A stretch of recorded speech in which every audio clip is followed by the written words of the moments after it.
Well, ladies and DeGents, the time has finally arrived.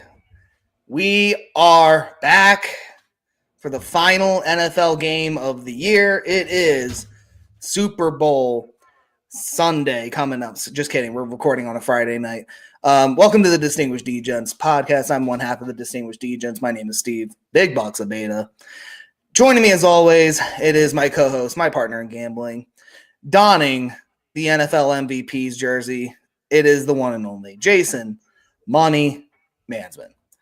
Mansman, I know we got to get into the opening. We got to talk about the recap, but congrats on your MVP.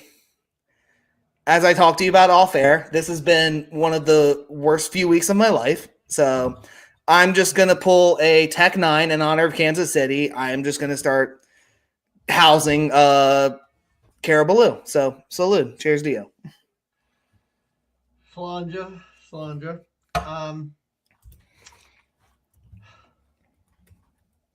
Well, Josh Allen won the MVP.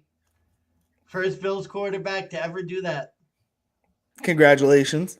Congratulations to him. By the way, whoever voted, there was one guy, one dumbass, Lamar Jackson, fourth, behind Saquon Barkley and Joe Burrow. Okay. I say this with the most respect possible.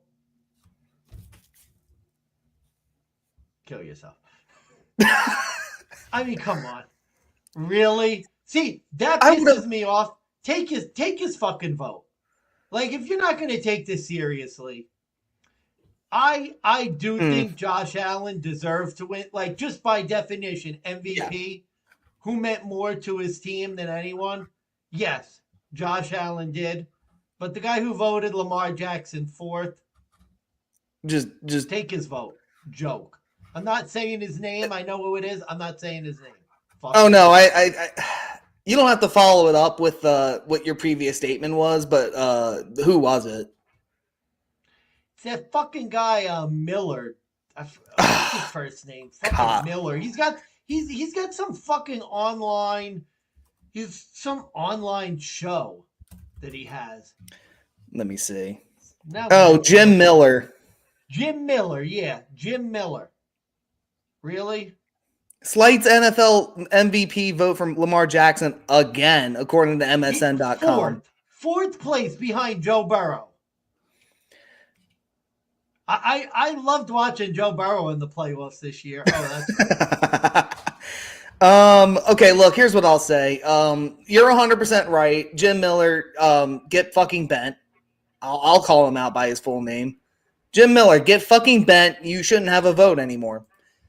I don't even mind that you don't like Lamar Jackson to win MVP. That's fine. I think Mansman made his point. I would make the point that, like, if you think even Saquon and Josh Allen did better than Lamar Jackson this year, well, first of all, you're a clown. Statistically speaking alone, just looking at Josh Allen versus Lamar did actually outperform Josh in the stats. But who meant more to his team? My vote would have been Saquon Barkley. Saquon Barkley has just reimagined this Philadelphia Eagles team, who we're going to talk about later in this episode. I mean, it's a night and day difference with that Eagles team. And I just think with the Bills, it was like we saw that before. We're just going to see it again, and we'll probably see it again next year. Saquon, on the other hand, just literally from zero to hero, like New York Giants 0. They didn't want him. They got rid of him. Literally could have broken the NFL rushing record if he didn't get benched. My vote would have been for Saquon, personally speaking. However, given that Jim Miller puts a Joe Burrow who missed the playoffs, did get comeback player of the year, I think, if memory serves correct. So that's fine because he was injured. Team didn't even make the playoffs. Wasn't even really the most important person on the team, in my opinion. I think that goes to Jamar Chase for keeping Joe Burrow relevant ever since the 2021 season. What a joke. I mean, people wonder why the NFL is getting lower. Like, they're not getting lower ratings, let's be real. But the NFL wonders why they get clowned on. They wonder why people take the NBA more seriously, why they make up articles of, well, the NFL refs just favor Mahomes, and they just emphatically deny it, and they say that it's a ridiculous theory, but, like, watch the film. And the problem is these fucking news analysts, I don't know if they're watching the film or if they're just being biased, but bias does not have room for this kind of a vote. I just hate, and we're obviously, hyperbolic. We're not actually wishing self-harm on anybody.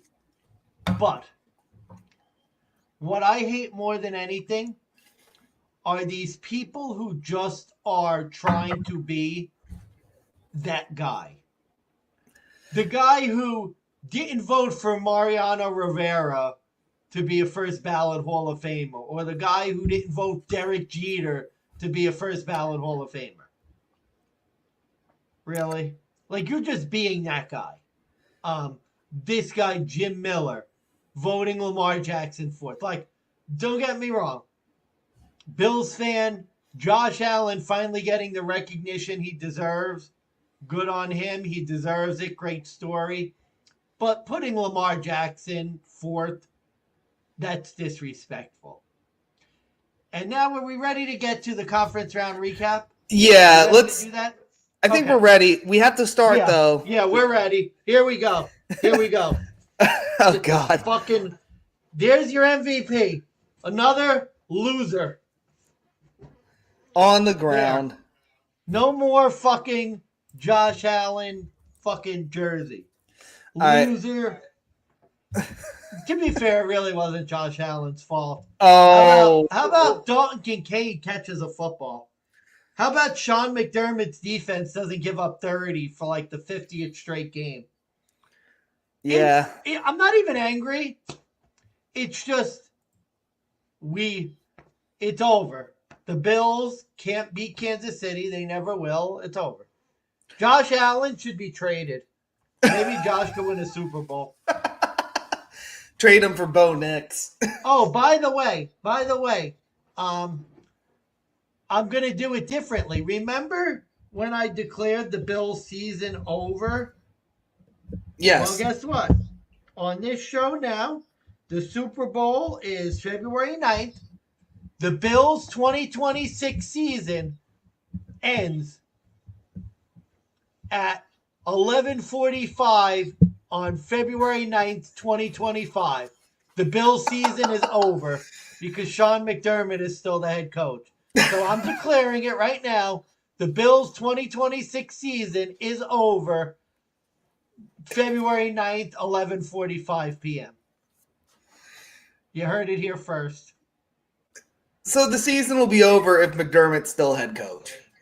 Well, he is. So the season's over.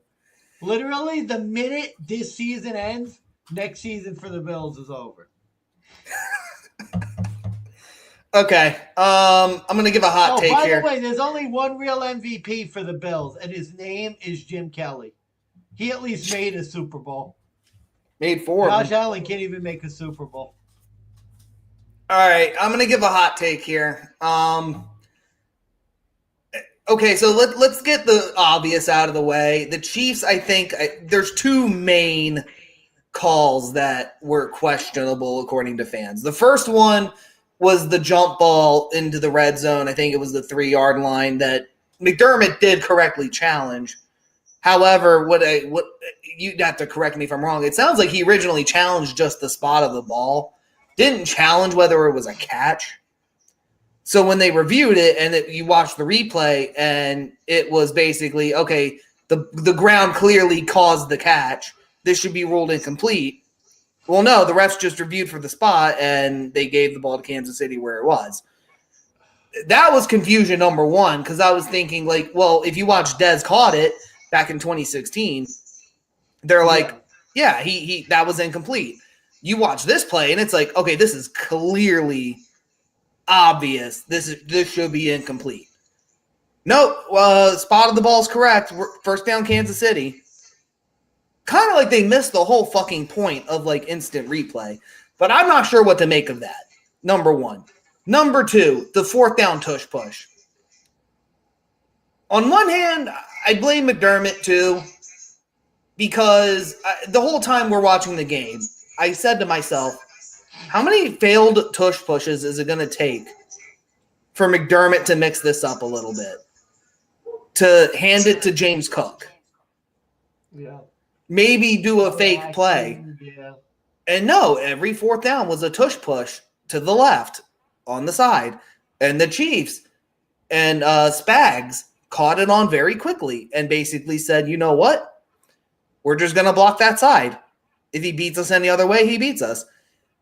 And there was just, for the one game that mattered most, the Bills just reverted back to their literal typical selves. No soft shell, too high safety defense.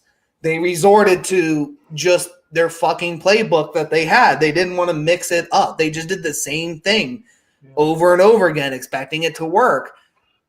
And that is why McDermott should be fired. It's because in the biggest moments, he goes back to his mistakes.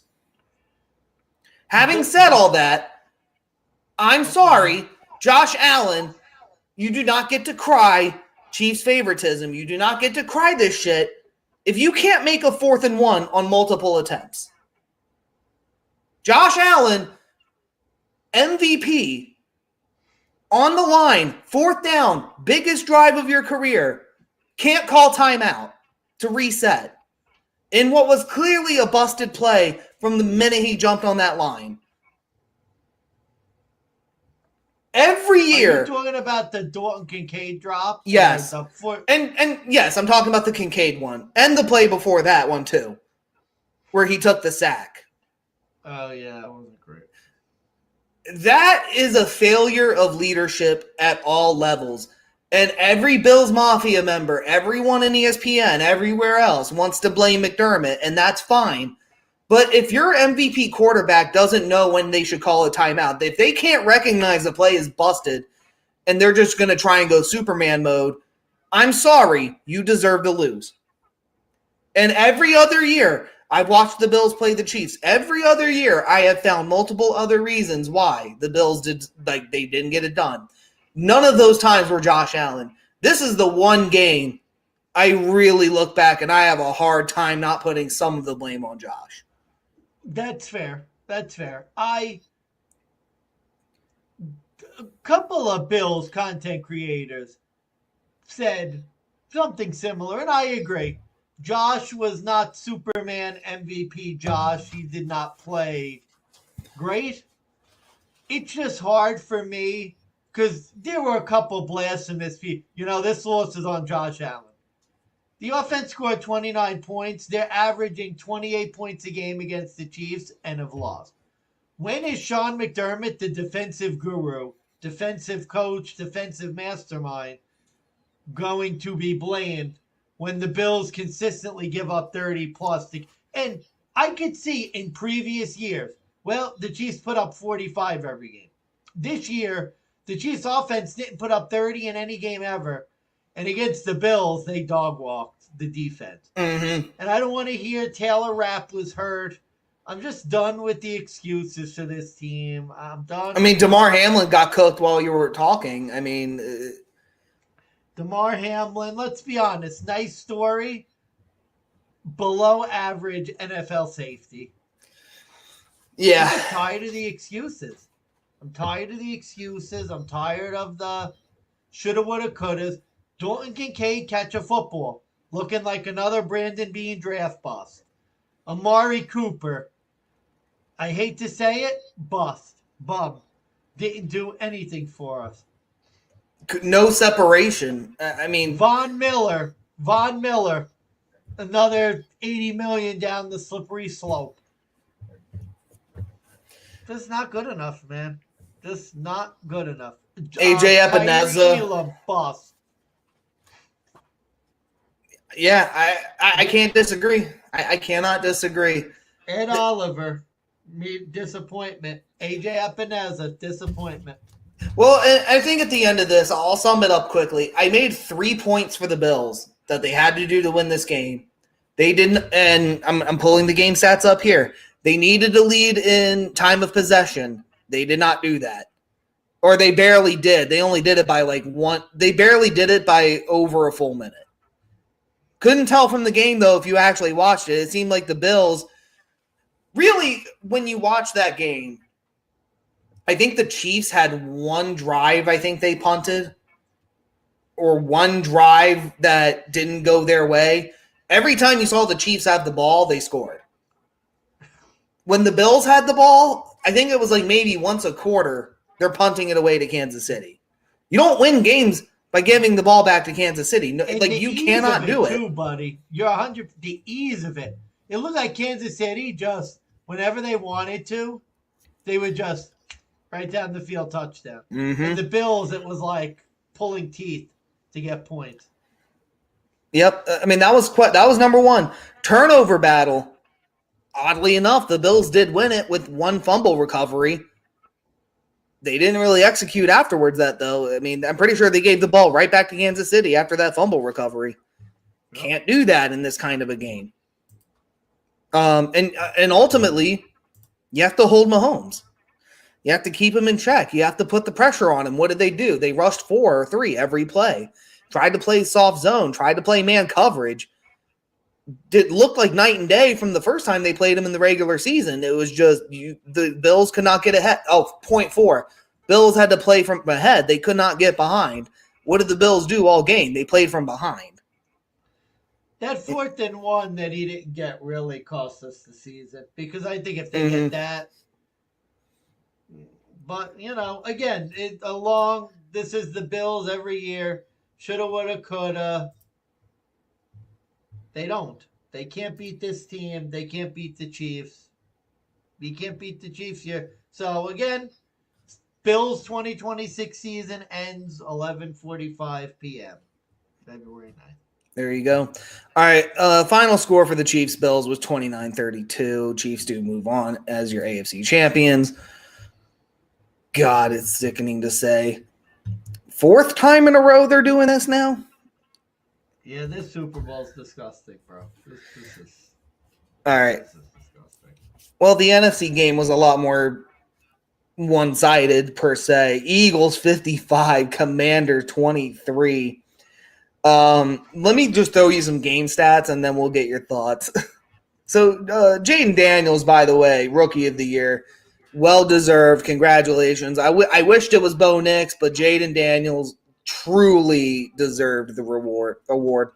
Truly outperformed in his rookie class compared to everyone else. Jaden Daniels, 29 for 48, 1 touchdown, 1 pick, 255 yards, 48 rushing yards for a rushing touchdown as well. Zach Ertz, 11 catches, 104 yards. The Philadelphia Eagles, though. Saquon Barkley, 15 carries, 118 yards, 3 rushing touchdowns. Jalen Hurts, 16 rushing yards, 3 touchdowns. A.J. Brown, 96 receiving yards on 6 catches, 1 receiving touchdown. Jalen Hurts went 20 for 28, 246. Okay, so we both predicted the Eagles to win. We predicted them to cover in the 3rd rematch against these two teams. This was belt to ass, molly-whopping, fly, Eagles, fly, the minute kickoff happened. I don't even know if it's really appropriate to say the Commanders came out flat, but that defense literally just reverted back to earlier this season with that rush defense. They're non-existent rush defense in that game. What I would ask what the most shocking thing about this game was, but all of it was like my jaw was on the ground. Like, Eagles were not fucking around this game.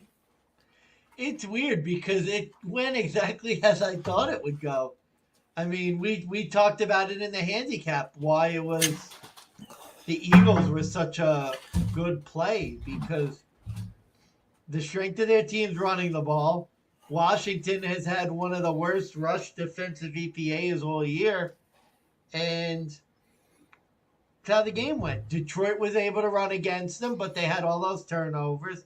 And when the Eagles didn't turn the ball over, it was, I mean, every time Washington's offense did even a little something, and their offense didn't play horrible against a good defense on the road, but every time they would do something, Saquon would break off another 60-yard run. And then bad enough, they couldn't stop the pass either. It was like they'd stop the run and then they'd throw for 15 yards. So you're exactly right, belt to ass. The Eagles, I think they had one of the easiest roads to the Super Bowl I could remember in recent memory. Yeesh. I mean, when you look back on it, they really had the benefit of the doubt. I actually think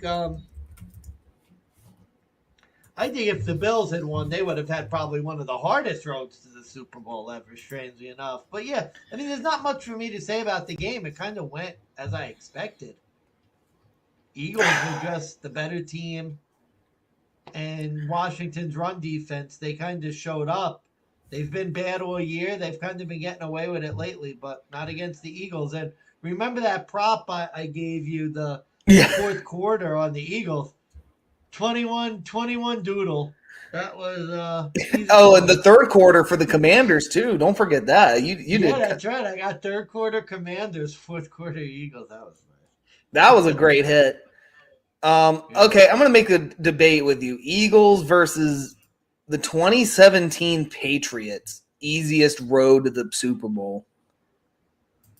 Patriots in the divisional round took on the Tennessee Titans, where they beat Marcus Mariota. In the conference championship, who did they face?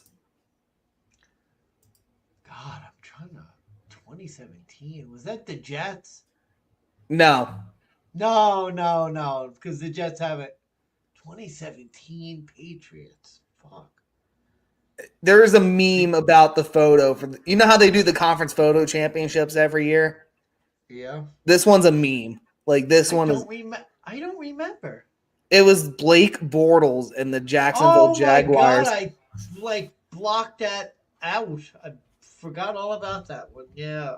Yep. And then in the Super Bowl, they took on the Philadelphia Eagles and lost. Yeah. To Nick Foles. So basically, the Patriots played the AFC South to make the Super Bowl.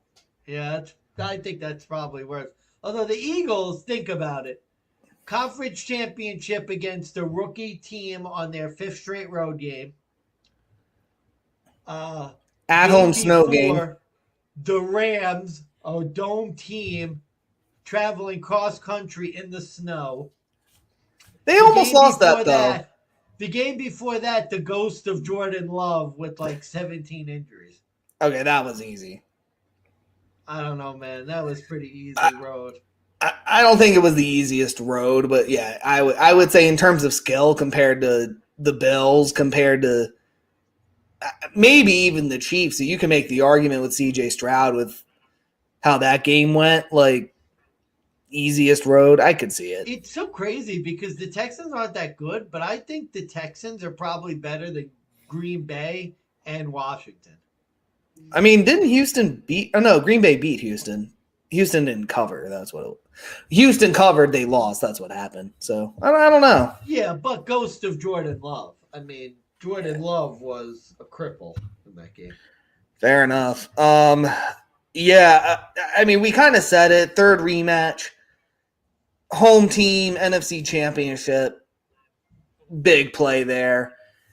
That was one that came through. That was nice. Bigger bet was on Kansas City. So, again, my theory of if you really want a team to win, how much are you willing to bet on it to happen? Yeah, that was a good hit for you. It's kind of weird. I had a decent game on the props the second game. I really made my money with the first game. I was dead on that. Second game, Bills fucked me again. They break your heart for a fourth time. Maybe fifth. Could be 4 Falls of Buffalo Part 2. I would make the case. I really would make the case. 4 Falls of Buffalo all over again. Oh, by the way, I had a 4-1 same game parlay on that Bills Chiefs game. Fucking missed because Kelsey couldn't get 7 catches. Yeah, he's surprising. I thought he was going to kill us, and they didn't even go to him. No, they didn't. I had Bills over 23.5 team total points. That was 2.5 units. That was fucking easy money. Oh, there you go. Hit that. First drive result, Chiefs touchdown, plus 220. Hit that. I don't know why I don't bet that against Buffalo. They gave up first drive touchdowns every game. Yeah. That was easy 2-1. So that's it for the conference championship. We are on. This is Super Bowl 59, if I am not mistaken. 59. Yep, 59. Wow. It's been one crazy season. Towards the end, we did get a little busy, but we've pretty much stayed strong. We've done every week. We've managed to get through it. No, we compared to like previous years with like the bye weeks and stuff, we've been pretty we've been steady. Consistent. But it is unfortunately that time where it is the last game, therefore the last NFL handicap of the season. It was nice having 60 units while it lasted, but well, you know what? It there needs to be an off season. There needs to be a revitalization. Yep, and by the way, we'll still throw some content once in a blue moon. We'll probably do. I think next up on the cards is getting a good UFC card in. Oh yeah, definitely. And I made money off the last one. Oh, that's right, you did. I forgot about that. Yeah, I had a couple doozies. Probably should have made more. A couple fights I didn't bet that ended up winning.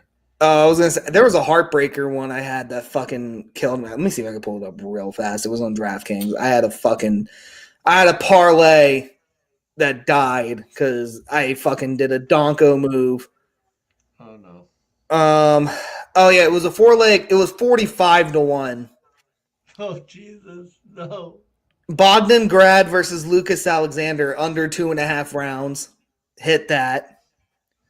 Faris Zaim to win by decision. That was plus 215. Damn. I had Shamil Gazif by knockout.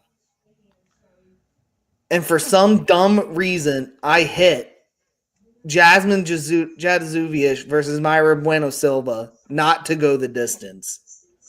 Oh, no. Oh, no. Oh. I thought you would bet on Izzy. And it's so annoying because I literally was like, I bet Izzy loses this fight. And I had a bad feeling. I didn't bet Izzy. I avoided it.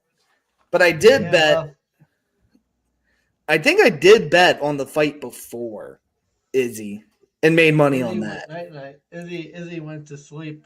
His career went to sleep. Yeah, where the fuck was it? What was the co-main for Izzy? Oh, Michael Page. I want money on Michael Page to win by decision. Oh, there you go. And that was like 3-1, 4-1, something like that. I fucking hit on that. I had a weird feeling about that one too. I was like, Shara should not be favored. Yeah, that was a good one. So yeah, whenever we're done NFL, tune into the UFC picks and get our intakes on that one. And we usually have our buddy Spaceman Sam join us in on that one to give us some perspectives. So we'll tune into that. But we got to get into the Super Bowl. We're 29 minutes in. Mans was looking around like. Yeah. Why don't you introduce the game? Let me go off camera very briefly. Sure. I'll introduce the game. It is Super Bowl 59 live in Caesars Superdome in New Orleans, Louisiana. It is the AFC champion Kansas City Chiefs coming back to the Super Bowl for the 4th or 5th straight time. They are the road favorites technically in this matchup. They are -1.5, -112.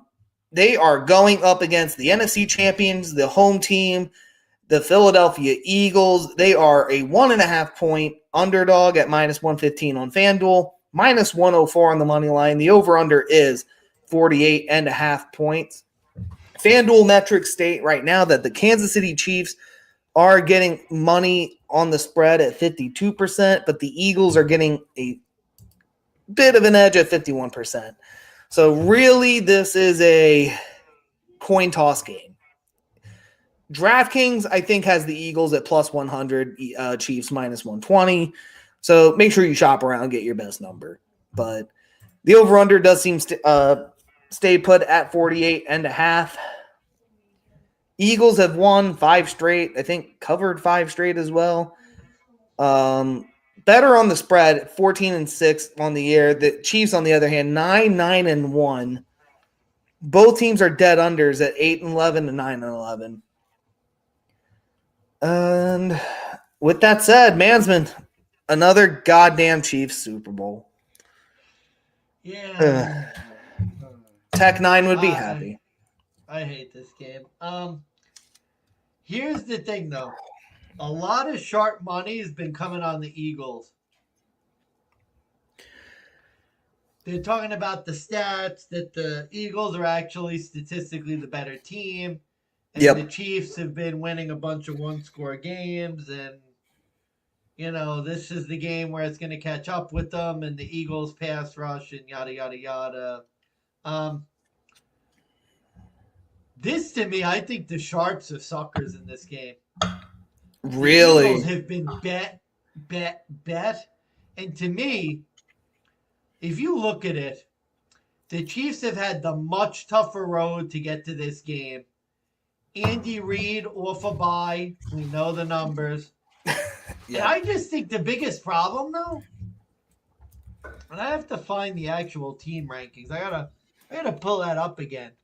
But what's the strength of this Chiefs defense? Stopping the run. What is the strength of the Eagles offense? Running the football. This seems to be, like, when you look at the defenses that the Eagles have played. Green Bay, best one. They scored 22 points against Green Bay. Washington, no run defense. The Rams, no run defense. Saquon Barkley is not going to run for 150 yards in this game. I'm very sorry, but Chiefs at less than a field goal is easy money in this game. And I did this on a betting exchange. I got Chiefs minus 1.5 plus 110. Get the fuck a betting exchange. That's right. Did you buy a ticket? Yeah, I got a 2.5 unit play on Chiefs minus 1.5 plus 110. Wow. Yep. Wow.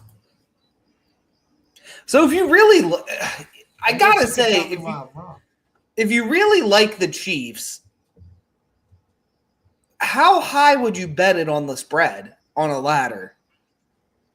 Like, what's your number? I don't think you could go higher than 6.5. Wow. Just because the Chiefs win so many. Like, the Chiefs could comfortably win this game by, 6 points. I don't think this is a blowout necessarily, although I guess it could be.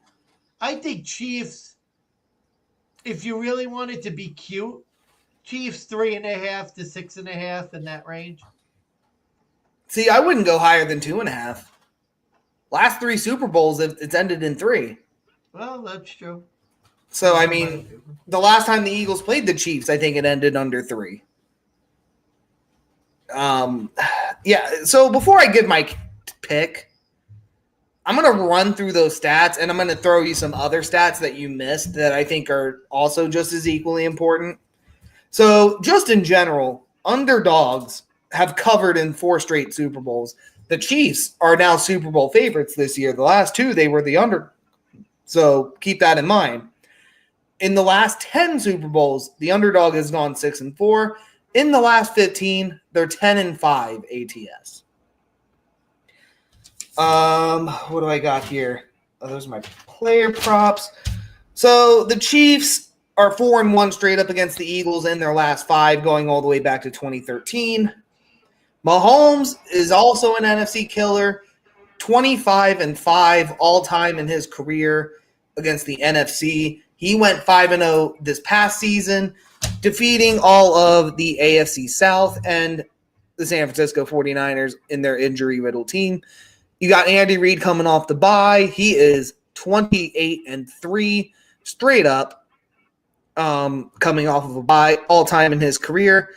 Andy Reid's led Chiefs are 13-4 straight up, but they're only 8-9 ATS coming off the bye. What was my other? Oh, the big number that I think supports Money Management's theory. It's Patrick Mahomes against defensive coordinator Vic Fangio. Oh, jeez. In games where Vic Fangio is coaching in some fashion, Mahomes is 8-0. He went 6-0 against him as a head coach against the Broncos. He beat him twice when he was coaching in Miami as a defensive coordinator there. So, yeah, Mahomes the NFC killer, Mahomes the Fangio killer. Really, the only stat is the underdog. Now let's get into the personal stats here. So, realistically speaking, what are we doing in terms of why are the Sharps all over the Eagles? Why would they bet this? I can tell you the in simplest terms, why are the Sharps all over Philly? They're playing a number. And when you're playing a number, sometimes the Sharps forget that just because you play a number doesn't mean you're playing a good number. What do I mean by that? Well, if you're playing a 6.5, 7.5, plus or minus, plus 7.5 is a good bet to make because you're getting a touchdown. But if you're betting minus 7.5, well, you're basically betting that it's going to be a 2-score game. Because in the game of football, it rarely ever ends strictly in 8. Especially now, mind you, even with the 2-point conversions, usually it ends right on 8 or it ends right at 6. So this is a game that's 1.5. So basically, these Sharps are saying, well, statistically speaking, the Eagles are a better team. I'm getting a good number here at plus 1.5. That's the Sharp play. The Eagles should be favored. I'm betting the Eagles. Well, no offense. Really, you look at the money line, it's a pick 'em. That doesn't mean you're getting a statistical advantage on a pick 'em. And especially if you look at the odds on FanDuel in this pick 'em, you could, just on FanDuel alone, do you want to bet minus 115 to get a 1.5 if you like Philly? I think that's asinine. I just think you bet the money line minus 104 at that point. Because I highly doubt in a Super Bowl it's going to end by 1 and you're going to get a cover. Or the logical thinking, I really like Philly to win. I'm buying the insurance. If that was the logic, I would say, okay, makes sense. You can make the arguments for Philly. How would you make the argument for Philly? I'm going to go over the stats. In terms of passing yards allowed, the Eagles defense is first in the NFL. They have allowed the least passing yards all year. They've only allowed 2,961. You look at the Kansas City Chiefs this year, they have allowed 3,720. That puts them at a ranking of, if you give me one quick second, 18th compared to number 1 overall. Rushing defense that Mansman mentioned earlier, the Kansas City Chiefs are currently 8th in the NFL this year in rushing yards allowed. They've allowed a combined total of 1,731. What about the Philadelphia Eagles? Well, they've allowed 1,771. That puts them at a ranking of about 10th. So we're getting 2 top 10 rush defenses here, 10 versus 8, give or take. But let's look at what the Chiefs went up against in their playoff run. The Chiefs went up against the Buffalo Bills last game. They are 24th in passing yards allowed. And you watch that game and you go, yeah, that sounds about right. They were really terrible. Well, what about the Houston game? Well, Houston was 6th in passing yards allowed, and Mahomes only went for 177 yards and 1 touchdown.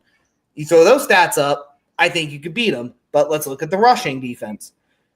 Eagles are 10th. Buffalo was 12th. Houston was 11th. So statistically speaking, the Chiefs are going up against yet another tough rush defense. Yeah. Except you look at Buffalo and they got ran all over by Isaiah Pacheco and Kareem Hunt. So realistically speaking, what do I think this game comes down to? I don't think this is necessarily Kansas City coming to play. Quite frankly, I think Saquon being the X factor opens up this Eagles defense. And I think that was a lot of the big miss we have been seeing in these playoffs with this Eagles team. They stopped Saquon. Jalen Hurts is throwing the ball. And as much as we say he was injured, as much as we were saying he's limited, I mean, A.J. Brown went for 97 yards last week against the Commanders. He looked good last week or 2 weeks ago. And before Saquon, Jalen Hurts ran 3 touchdowns of his own in, albeit some of them were tush pushes. But he broke off that scramble from, I think, 20-something yards away, ran it right in, no fucking problem. And I think a lot of people forget that the last Super Bowl they played 2 years ago was Jalen Hurts' best game of his career. I think he threw for 4 touchdowns, or he had 4 total. And they still lost because of Kansas City Magic. I do think the Eagles' defense is a lot better this time around. I think the X factor of Saquon Barkley being an offensive weapon opens up this offense more. The Eagles, one caveat, worst in turnovers compared to Buffalo and Houston. I think Buffalo was like 5th and 4th. Eagles are 6th. So, not horrible. Kansas City's 14th, though. So, I mean, in terms of, like, can the Eagles win the turnover battle? Statistically, they say yes. I don't really know, though, considering, like, Kansas City went up 2 other teams that were statistically better and they lost against Buffalo on 1 fumble and still got the ball back. Couple points I want to bridge off of what you said. Sure. X factor, you mentioned Barkley. I actually think the X factor in this game, Jalen Hurts, for exactly the reasons you were talking about. I think Jalen Hurts, he's going to need to have a big game if I think the Eagles are going to win. Because I don't think you're going to get Saquon 250 yards, 5 touchdowns in this game. Like, I think Jalen Hurts has to be like he played the last game. And I think if he does that, I think the Eagles probably do win. But number 2, something else to think about. The Eagles essentially throw the ball to 5 primary targets. Pretty much throw the ball to Goddard, Brown, Smith, and whoever from the backfield. The Chiefs Saquon again, and Saquon, yeah. God, I don't even know who you can say for the other guy. But, like, if you look at it, there's a prop online. Eagles, how many different people are going to be targeted? 5.5 the number. For the Chiefs, the number is 7.5. And we know in the Super Bowl, we talk about it all the time. There's some guy you've never heard of, or some scrub who miraculously has a good game. It was Kadarius Toney last year with the game-winning touchdown. We had Sky Moore before. And I'm just wondering, in this, do the Eagles have that guy? Or is it going to be another Chief? I had a feeling DeAndre Hopkins. I don't know why. I have a feeling DeAndre Hopkins is going to do something this year. Well, if you think about last week with the NFC Championship, who was that guy? I think it was Zach Ertz, of all people. 11 catches, 100 yards. When's he ever done that for the Commanders? You look at the Eagles, I would say they're Kenneth Gainwell. They only threw the ball to 5 people last week. It was Kenneth Gainwell, Saquon, Devonta, Dallas, AJ. Yeah, I mean, that's my concern for the Eagles. Like, they run basically 3 deep. They got like 3 pass catchers. I don't know, man. I don't know if that's going to work. Look, in the Rams game, same thing. Same 5 people. Yeah, I don't know if that's going to work in this game, buddy. Let's go to the Packers game. Let's see. Oh, look. It's the same 5 people. That's nuts. Just kidding. Grant Calcaterra, he got 1 catch for 4 yards. Otherwise, there's your guy. Guy. And I'm sorry. Instead of Kenneth Gainwell, it was Jahan Dotson. 1 catch, 11 yards, 1 touchdown in the red zone. I didn't know he was still in the league. Yeah, he's still in the league. Okay, so point number 1 I made, turnover differential. Defense is another one. Number 2, time of possession. The Eagles are first in the NFL in time of possession. Why are they first in time of possession? This is a weird game where a sharp handicap I heard was that if you want to make a bet with Eagles winning time of possession, I think it's like minus 140 to minus 160, depending on your book. But they say it's a lock because the Chiefs are known when they score, they just drive down the field, score quick. The Eagles take their time, run the ball, play for the third down, convert short every time. I actually think that's a bit Barney-ish, though, because that's not how Kansas City has played for most of the year. They did that against Buffalo, but they've been a lot more of a grinded-out team this year than they have been previously. Yeah, I mean, sure, but they haven't really faced a lot of tough defenses. Well, I'll give you that. Denver may have been like one of the harder ones they played this year. Baltimore earlier in the year, that defense was terrible. Oh, I mean, don't forget the Bills. Whoops. Lol. Oh, yeah, but what did the Bills do in that game? They won time of possession. They grinded it out. Like, that's the thing. I think the Eagles, the one thing they do well. A trip back to Buffalo. That's what they ground out. Yeah, but I think if anyone does it better than the Chiefs, it is the Eagles. They will grind it out. They'll play for the third down every fucking drive. Every set of downs will go to third. They'll convert. They'll hand it to Saquon. He'll go and get 4 yards. That's the crazy thing. Saquon, like, as many times as he has broken out, a lot of the times he'll just play for the short yards just to get him closer. And they'll do it. So, Eagles, by the way, offense, they're third for least amount of turnovers. The Chiefs are 11th. In terms of time of possession, Chiefs offense, I want to say... Oh, come on. I just had it. I will give you that, buddy. Chiefs defense on third down, not great. 28th in conversions allowed. So that's a good call. Yeah. And then I think there was like one more when it comes to sacks allowed. I think the Eagles, they were 2.4. Chiefs are 2.3. So maybe that actually, I don't think that was. You got to be careful with that one because there's some numbers about Patrick Mahomes in the playoffs. Yeah. I think he's gotten sacked like 3 times in 9 playoff games or something. It's crazy. Well, yeah, because every time he gets sacked, they call a flag and take it back. I mean, let's call it what it is.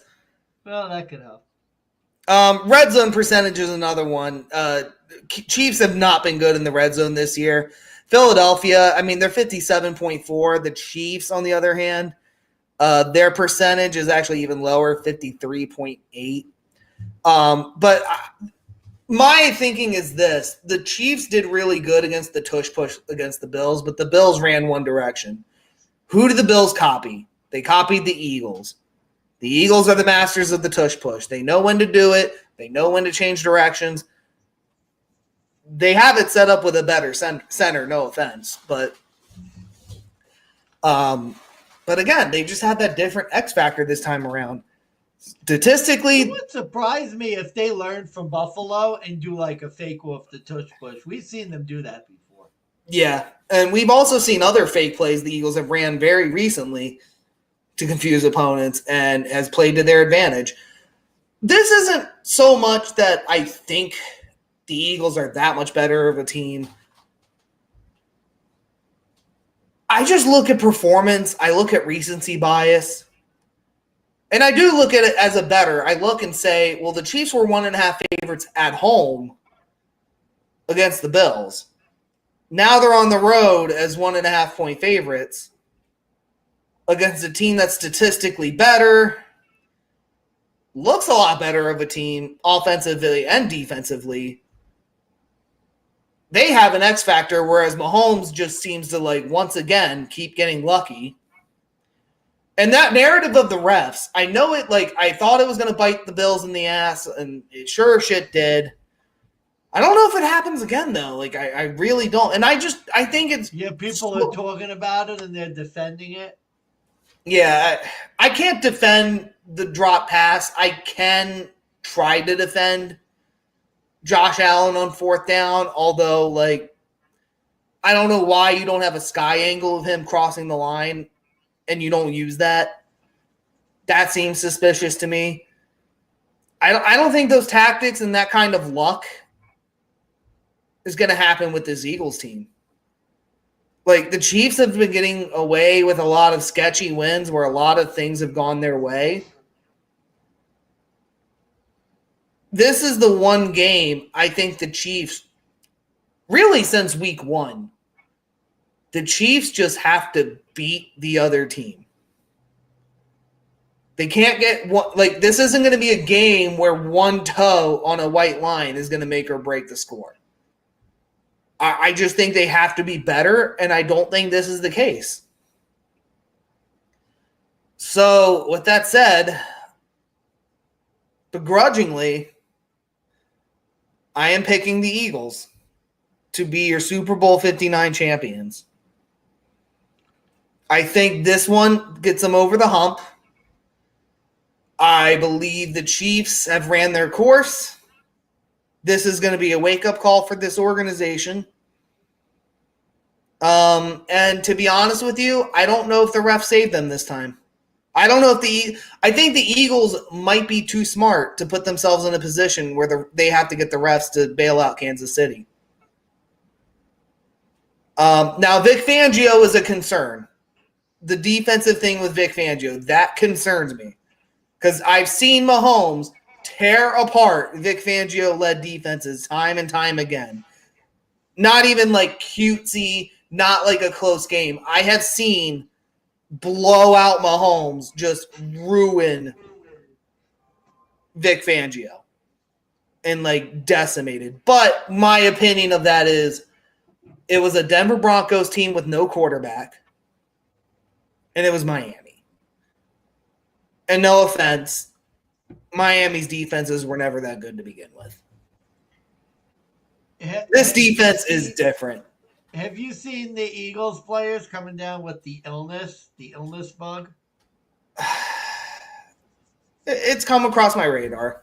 No, look, I can't fault you. This is the sharp pick. All the sharp seem to be on the Eagles. I can't fault you. And that is a sharp handicap when you think about it. A lot of people are saying the Chiefs were a 1.5-point favorite against the Bills at home. They really didn't do anything. It was a close nip and tuck game.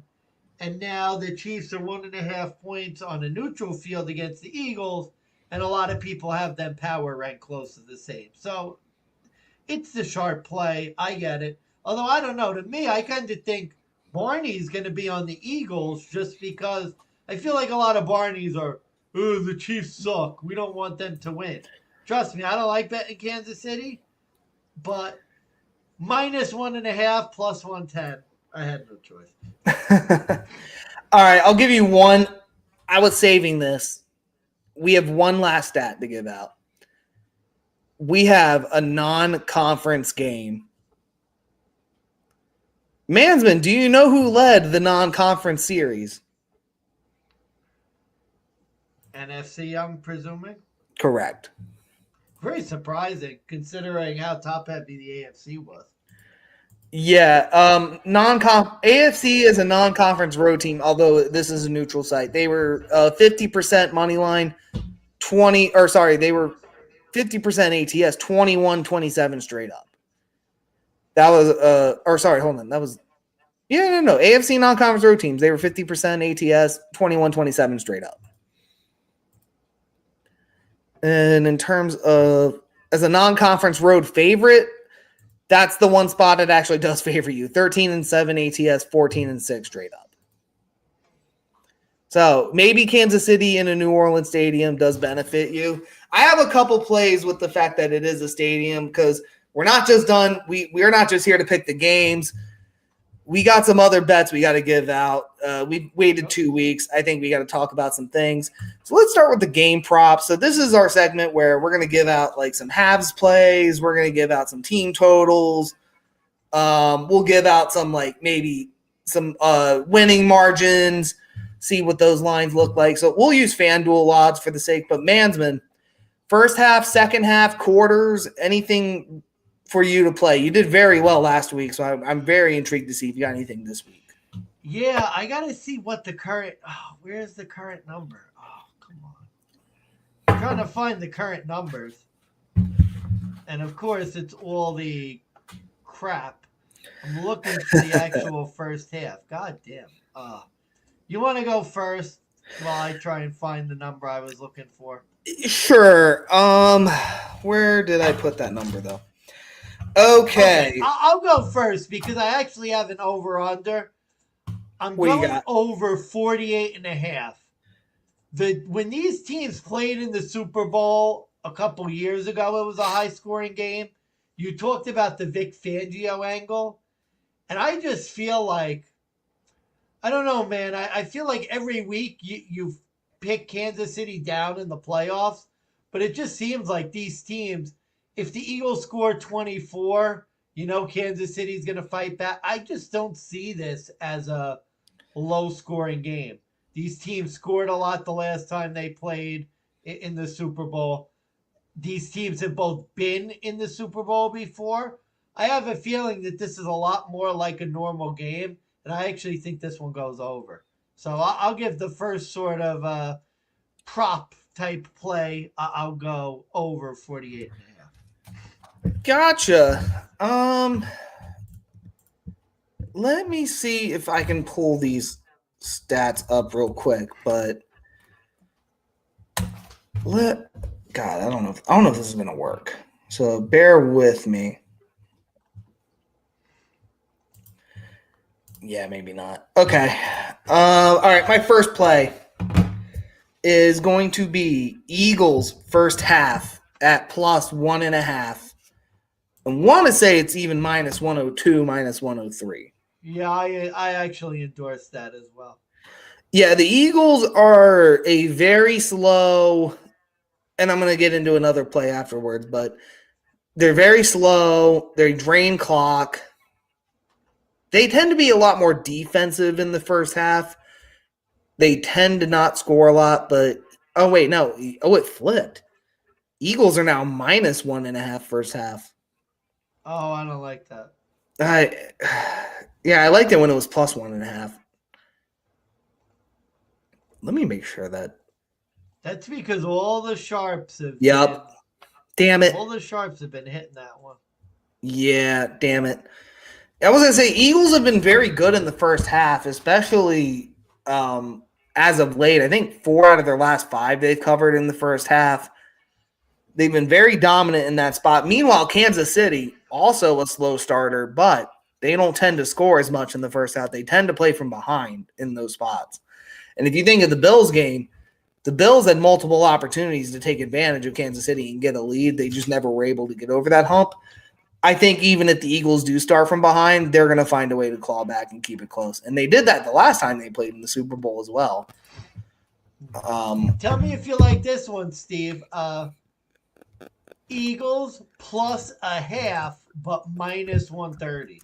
That's DK. Yeah, I'll take it. Great. Not great, but a lot of vigorish. But minus 130 to break the tie, I would pay the tax. Yeah, let me see Super Bowl in the 2023 season, last time they played. Yeah, the Eagles beat the Chiefs in the first half there. In fact, it was 24-14 in the first half in the last time that they played. So I would actually encourage Eagles first half. So that's my play. They're 12-8 ATS this season. That's an 11.84% ROI. It's been money. Why deviate from it just because it's Mahomes? I think Mahomes playing from behind not nearly is a foreign concept. My second play is going to be a parlay, and you're gonna have to hear me out, but it kind of falls in line with what I was saying. It's Eagle. Excuse me. Under 24.5 total points in the first half. Over 23.5 in the second half. Ooh. Plus 229. Interesting. I don't mind that so much. I don't mind that. I could get behind it. How many Kansas City Super Bowls have we seen? It's been dead boring, dead defense. Every time they played Every time they played San Francisco, they only had 10 on the board. Yeah, you're right. Actually, that's a good point. If you think about the Tampa Bay Super Bowl, the Chiefs scored a total of what, 9? Yeah, it's like 6-3, and then the game ends 31-28. And then, I mean, I'm trying to think, who was the other opponent? The Eagles. That was the only one where that actually went over. But I just think this is like the way the Chiefs defense has been performing too. I think my thinking is if you're right about them stopping Saquon and you're making Jalen Hurts perform, Hurts is going to have to beat them, and he's going to have to be the reason that they beat this score. Except Hurts really doesn't even show up until the second half anyways. He really much is a second half quarterback. And I just think you're getting you're kind of getting a high number first half for both these teams. You're getting a really low number, 23.5, second half, where that could be beaten by the third quarter. Especially with the way you looked at the Eagles last week. How many points did they give up to the Commanders in the third quarter last week? And then in the fourth quarter, it was like, 21 skunk? Yeah. So I just think I like that. I like that. Along the same line, and this is going to sound a little weird, but hear me out. Sure. Second quarter, under 13.5 points. That's a scary number, but I'm interested to hear what you got. So what's the thinking? Everybody thinks first quarter, the Super Bowl, the under quarter. But I actually think with these teams, if anything, I could expect the game maybe starting out a little hot and then come the second quarter being slow. I actually think I have 2 ways to win this bet. Number one, your handicap. First half is kind of dead.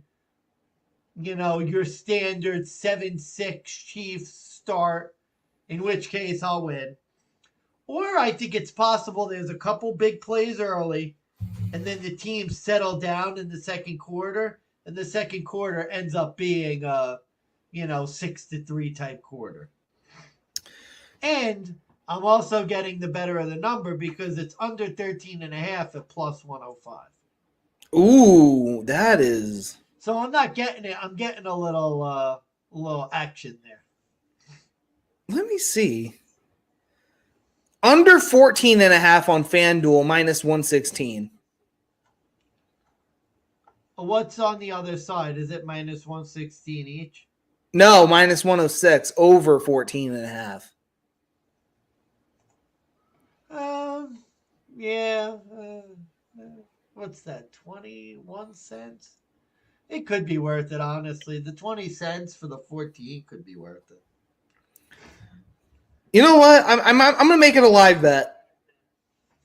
I'm going to make it a live bet. I'm going to take I'll buy the juice. 14.5 under. I love it. Because I think my concern is that if my half is a problem, I agree with you. If my 23.5 is going to come into question, it's going to be the first quarter. It's not going to be the second. Yeah, I just have a feeling by the second quarter, the teams are going to settle in. Yeah. Again, if these were two teams' first Super Bowl, I may think differently. But these teams have been there already, been there, done that. I have a feeling they're going to be ready to go. Yeah, I can't fault the logic. Okay. Trying to think. All right, what do you got? Are there any team total bets? Is there anything that suits your fancy in terms of team points? I got to say, not really. I think both teams are right around 24.5. I like the over for the game. Yeah. I don't know. I feel like with that, I guess part of the problem is I should like the Chiefs over, but it's kind of correlated to my Chiefs win.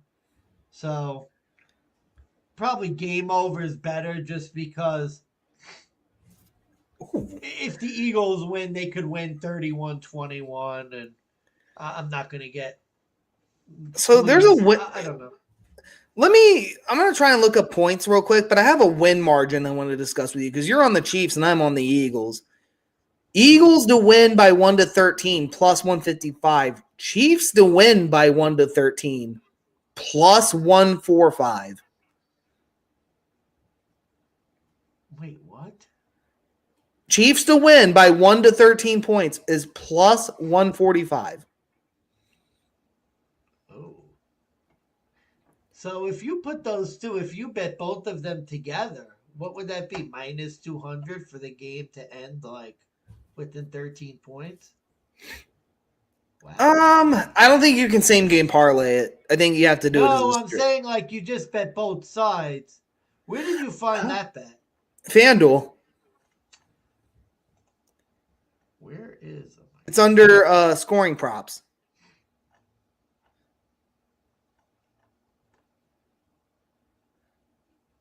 If you really, really want to get cute, Chiefs to win by exactly 3 is 9.5 to 1. That seems way too low. I mean, that seems too low. I think either team to win by 3 plus 440. I don't like that. All right. That I don't like. I'm trying to find it here. Scoring props, you said, right? Yep, under scoring, and you go all the way down. It's winning margin 4-way. I don't even have that on mine. Oh, maybe because I'm not logged in. Maybe I gotta log in. Maybe. It's not showing it to me because it thinks I'm a square ball. It's literally showing me all of the crazy bets. Yeah, if you scroll all the way to the right, it's in between second half and parlays. They're literally like, why bet any of these rational bets? When you could bet it, will the Chiefs score a touchdown within the first minute of the game? There you go. Where the hell are the team totals though? Like I thought that would be square right in front of me, but evidently I just. No, you're too good. I guess. With all these player props, I never bet that they want me to take.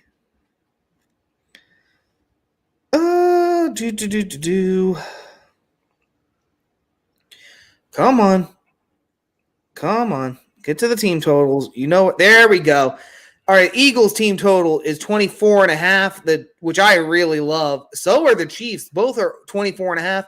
Over 24.5 for the Eagles is plus 104. They're taxing the overs there. Yeah, but the Chiefs is almost more of a lock, minus 108. What's your thoughts on that? One more time? So both are 24.5, but the Chiefs are minus money. The Eagles are plus 104 for 24.5. My thinking is if you like the over either way. Yeah, I think you could make the case for that bet. Good talk. Team props on DraftKings. It's minus 102 Eagles. Oh, by the way, if you play those two bets that we were talking about, the scoring ones, basically you could get the game to end within 13 points at minus 200. Ooh. Okay. So if you bet the Chiefs plus 145 and the Eagles plus 155, you can essentially bet both at minus 200 for the game to end 1-13. Interesting. Okay. I don't know. I might tinker with that. I like the Eagles over 24.5 here. I think at plus money. I like the over for the game. I think that's a pretty good bet, actually. Yeah. Well, I think over 48.5 for the game is minus 110, but I think Eagles over 24.5. Kind of like I said with the Bills, I just think that like this Chiefs defense is not nearly as good as people are making them out to be. I think the Eagles will have a lot better of a time moving the ball compared to Buffalo. you know Jalen Hurts and Nick Sirianni, they'll call random ass timeouts at weird times, and they'll be like, "What the fuck are they doing?" And it's like, no, they're getting their shit together. They know something's wrong. Plays Boston. Again, Jalen Hurts is the X factor. I think it's going to be on him. I have a different X factor, so I'm ready to get in some player props whenever you are, because I have a different X. My X factor for this game to work out in my favor: 3-way play, half unit on most receiving yards, 1 unit over 52.5 receiving yards, 1 unit over 4.5 catches. My X factor for the Super Bowl for the Philadelphia Eagles, give me Devonta Smith. Oh. Listen to these numbers. In the last 4 games, in the last 8 games, he has had at least 4 catches. He has had a 100% completion percentage in the playoffs. In the last 2 against Kansas City, he went 7 for 10, 122 yards, 6 for 8, and 99 yards in the second game in the rematch. In Devonta Smith's last 10 versus the AFC, he has averaged 79 receiving yards. He went over 64.5 receiving yards in 7 of those 10 games. He averages 6 catches in those 10 games. He scored in 5 straight versus the AFC. And he is, 7 for 10 over 52.5, not 64, excuse me. 7 for 10 over this number. Devonta Smith, for whatever reason, is going to be the AFC factor. He is an AFC killer. He is just somehow really good in this spot. I think for the Eagles to win, and if the Eagles are going to pass, I think the Chiefs are going to be so focused on A.J. Brown, they forget Devonta Smith, and they're going to blow him wide open. So I know a lot of people and apparently a lot of sharps, I don't know what the angle is, but apparently a lot of sharps are concerned about Dallas Goedert being shut down too. And I just think we're getting really, really low numbers for a guy that tends to overperform in this spot. So I really love Devonta Smith plays this week for the Eagles. I really like that. Actually. I haven't heard a lot of sharps talking about him. I've heard a lot talking about Dallas Goedert, because I think there's a stat that the Chiefs against the tight ends. Oh, they're terrible. Oh, the only team that couldn't take advantage of that, fucking Buffalo, of course. Why would they do that? But oh, man, it's getting bad. These books are starting to get scummy. Oh boy. They're hiding the over-unders for the player props. Oh no. They're giving them, you know where they go and they do just the overs? They're hiding the unders. Which book? These bastards. Call these bastards out. We're not sponsored yet. Call them out. Yeah, they're fucking cockroaches. My play, I've talked about it. This is the one I like. The number, unfortunately, seems to be going up a little. Jalen Hurts over passing yards. I've talked about it. I think he's only at he's 212.5 on DK. I can't for the life of me find it on FanDuel, which is really annoying. Yeah, Jalen Hurts 212.5 on FanDuel.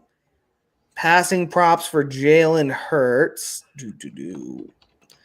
Come on, 211.5 at -110. So you're actually getting a better number on FanDuel.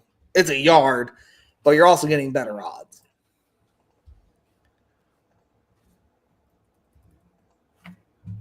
So what is it on FanDuel? 211.5. 211 at what? -110? Uh-huh. Okay. I got one here over 212 plus 100. Where is that? My betting exchange. I gotta send you the link for this. Yeah, you really fucking do. I hesitate to do it because God forbid it's like I can't cash out my money. Then you'll hate me. Oh That's okay. man, 212.5 plus 100. Oh, I might need See, to that's take a that. good number, though. You're getting the best out of it. Yeah, I think that's probably better than 211 minus 110, right? Well, yeah, because it's 211.5 minus 110, 212.5 minus 111. Yeah. So if you're getting plus There's money, 211.5 at minus 107. uh, No, I think 212.5 at plus 100. how do you feel about Jalen Hurts 225 at plus 121? Ooh. Let's see if I can get more. Oh, that could be. Plus I'm gonna 122.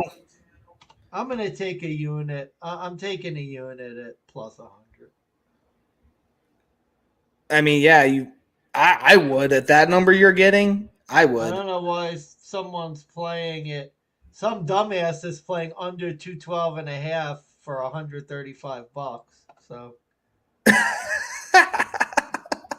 okay, so now my two bets on my betting exchange, I got the Chiefs minus 1.5 plus 110. Jalen Hurts over 212 passing yards at plus 100. There you go. The only thing about the betting exchanges is you can't parlay. So if you're into parlay, not what you could do. Well, I mean, you can't profit on parlays. That's the only problem. But yeah, Well, my bigger plays was Devonta Smith looking into I all like this. Devonta Smith though. That's an interesting one. Yeah, those are my What's bigger plays, but I don't what's the mind number you over. got? What's the number you got Smith on? So for most receiving yards in the game, plus 490. So I only did a half unit sprinkle just to see if it hits. Over 52.5 receiving yards, minus 110. Over 4.5 catches, plus 102. That one's going to be tricky because all playoffs, he's only hit the magic number of 4. I just think in this game, like you said, if you're correct and they end up having to stop Saquon and they have to rely more on the pass, they'll target him. And I think he'll get it. Oh, okay.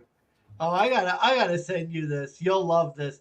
Devonta Smith receiving yards on the exchange over 49.5 minus 110.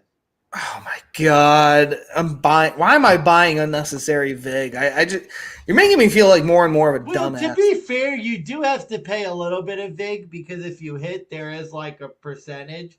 But if you Oh could get, but if you could get like a number at 10 to 15 cents better, you're gonna save. You're gonna save. no, it makes My sense. boy Steve Fezzik has been promoting him. Oh, 49.5 on ESPN bet at minus 130. Ooh. Ooh. Well, on the 50 could be pretty key. Ooh. Yeah, I'm definitely going to. After the show, I'm going to send you the link so then I can get my referral. There you go. I can get my referral. Yes, absolutely. We're all about that. All right. Next prop bet. Mansman, anything else before we move on? Ah, geez. I'm trying to think. Did I have anything else? Hold on. Let me take a look at the. I have one, and I'm fading the sharps. Why don't you give your one? Because I thought I might add another one, but I could be wrong. All right. This is my fade of the week. If I ever had to make one, this is my fade in the Super Bowl. Under 1.5 receptions for Juju Smith-Schuster in this game. Oh boy.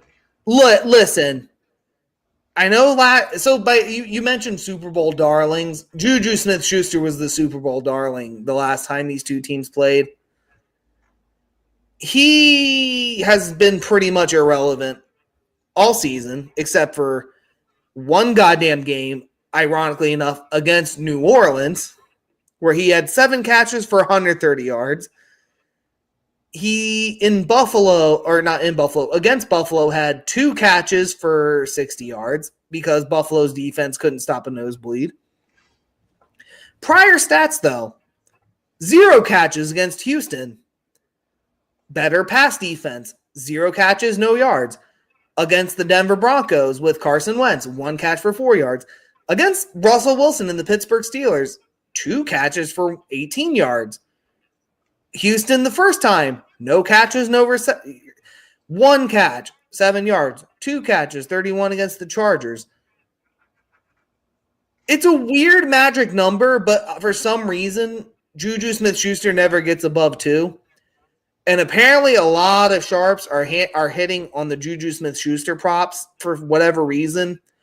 They're acting like DeAndre Hopkins is irrelevant now because he's also not getting targeted, really.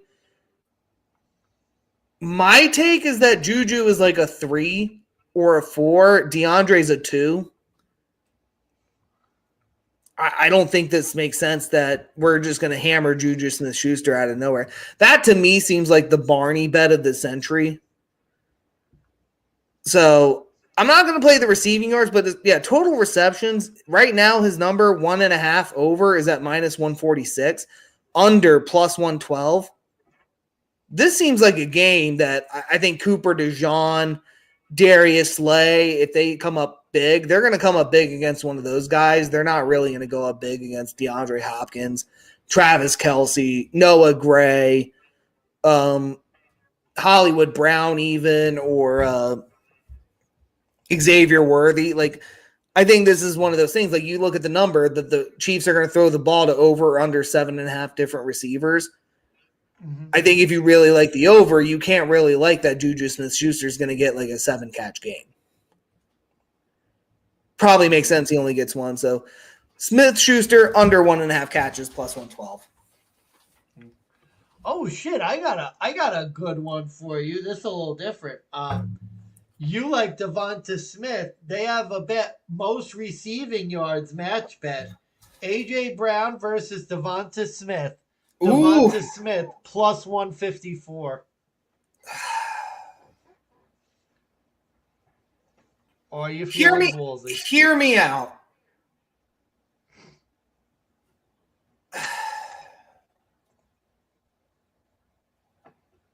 I would play that, but I think at that point, if you like it, you have to like Devonta Smith to beat everybody. Oh, okay. Because one of 2 things has to happen for that to make sense. Number one, both of these guys are going to win, but you need Devonta Smith to beat A.J. Brown. Basically, you either need A.J. Brown to get shut down entirely and have a 1-catch game too, or this needs to be a Saquon game and Devonta Smith just barely beats him for that to make sense. Or because realistically speaking, if this is a 90-plus yard receiving game and it's 1-on-1, I think Devonta Smith is getting the targets more than A.J. Brown. But I think A.J. Brown might beat him in targets,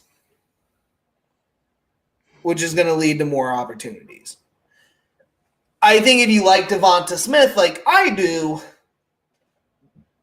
I think he just makes the most of his opportunities that he gets. And I think if that's the case, I like him to beat everyone else in Kansas City too. Like, he's going to have to beat Kelce. He's going to have to beat, Juju. He's going to have to beat Worthy, which I don't think is going to be an issue. Yeah. I think if you're going to go versus heads up,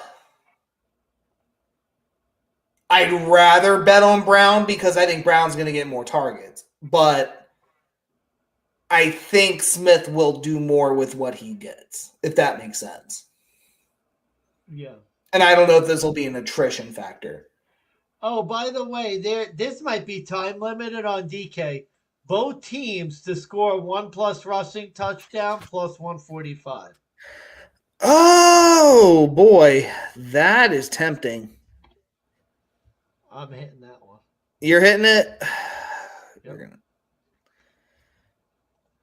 I mean... What's the max bet? Uni. Okay. Well, Another unit down the slippery slope. Oh, here's my other one. This is my last prop play. This is one I've wanted for a while. Saquon Barkley under. And the number that I could find on DK, under 111.5 at minus 111. Okay. I'll leave it open. I won't bet it yet. Can you find it better anywhere else? Your number was on DK? Yeah, I can't find the unders on FanDuel. They're just not there. Ooh. No unders. What do you that's player futures, player props, rushing props. Come on. It is just not showing me anything. Yeah, they're really making you like dig. Yeah, it's so annoying. It's so fucking dirty. Well, it's almost like they know if they give out over-unders that they'll get beat. Oh, here we go. Oh, I somehow found it. Oh yeah, it's only 109 on FanDuel. So, all right, Okay. DK, Saquon under 111.5 minus 111. Yeah, I'm getting Saquon. You can get under 113.5 at minus 120 on Caesars.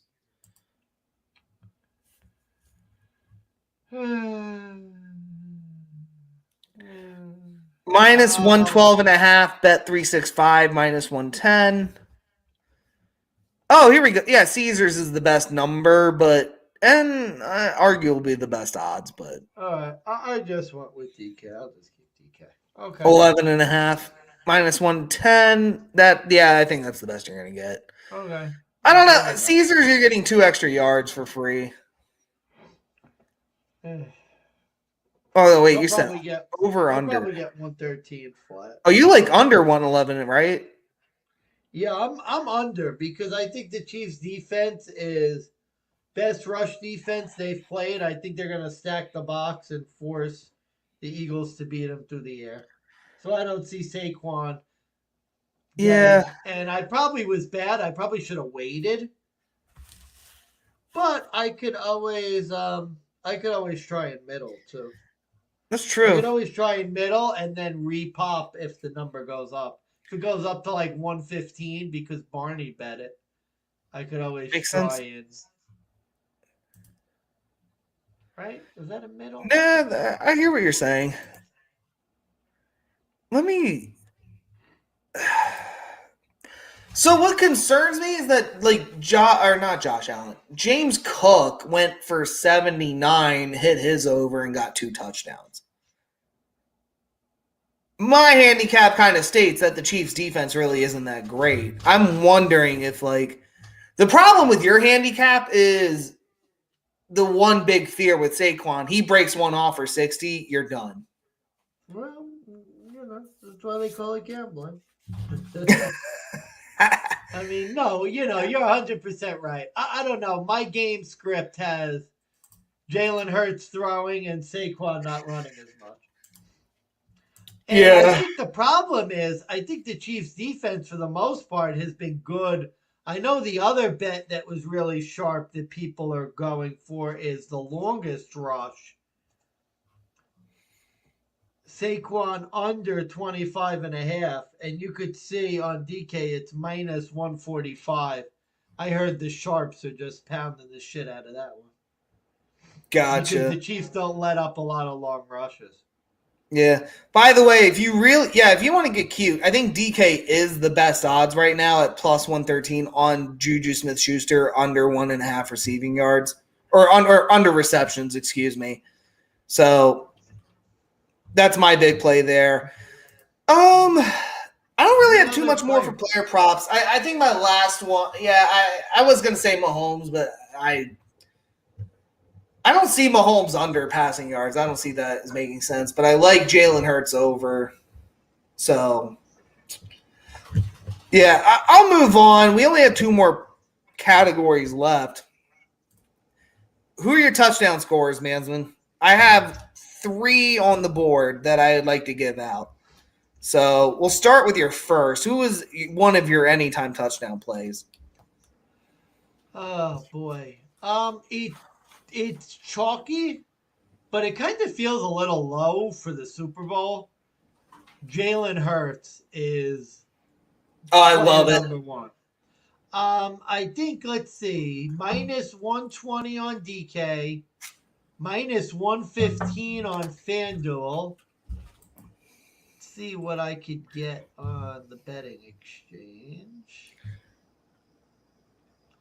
Minus 120, so same numbers.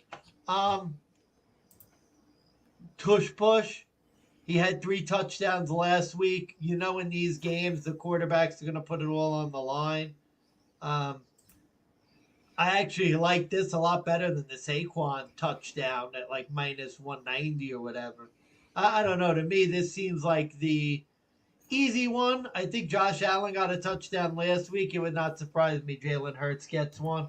I like the over in the game, minus 120. And honestly, you could get a FanDuel minus 115. I think that's the way to go. So, pro sharp better Sean Green from SGPN, he gave out a very interesting prop play at plus money. I have not been for the life of me able to find it, but if you do, go hammer it. Jalen Hurts to score a touchdown under 2 yards, plus 145.